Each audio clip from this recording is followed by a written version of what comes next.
আসসালামু আলাইকুম গাইস, আমরা তিন চাস্তু ভাই যাচ্ছি আমাদের ঘেরে মাছ মারতে।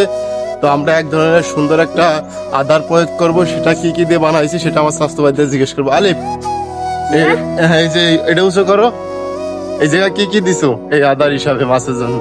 এইখানে দিচ্ছি হ্যাঁ পামরুটি, হ্যাঁ। গমের আটা। ও, তো আমরা মূলত পামরুটি আর গমের আটা দিয়ে আদার তৈরি করছি। তো এটা আমরা ঘেরে বসি ফেলবো, তো সেটা আপনাদেরকে দেখাবো আমরা কিভাবে মাছ ধরি ইনশাল্লাহ। তো চলেন যা যাক।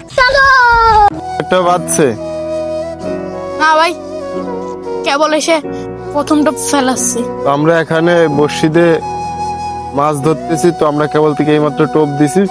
এই ঘেরটা প্রায় 7 বিঘে নিয়ে। হ্যাঁ, এটা আমাদের নিজেদের ঘেরেই আমরা মাছ মারতে আসছি। আলিফ, এখানে কি কি মাছ আছে ভাইয়া? তুমি তো প্রায় মারতে আসো এই জায়গা।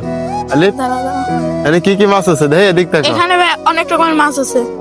এদিক তাকাও। ওই যে বড়শি খুঁটাইতে লাগবে, দেখেন বড়শি খুঁটাইতেছে। তো কি কি মাছ আছে?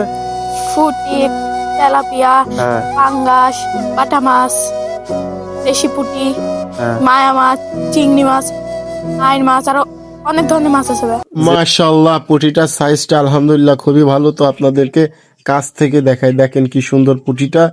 তো সবাই আমাদের খামারের জন্য দোয়া করবেন এবং আমাদের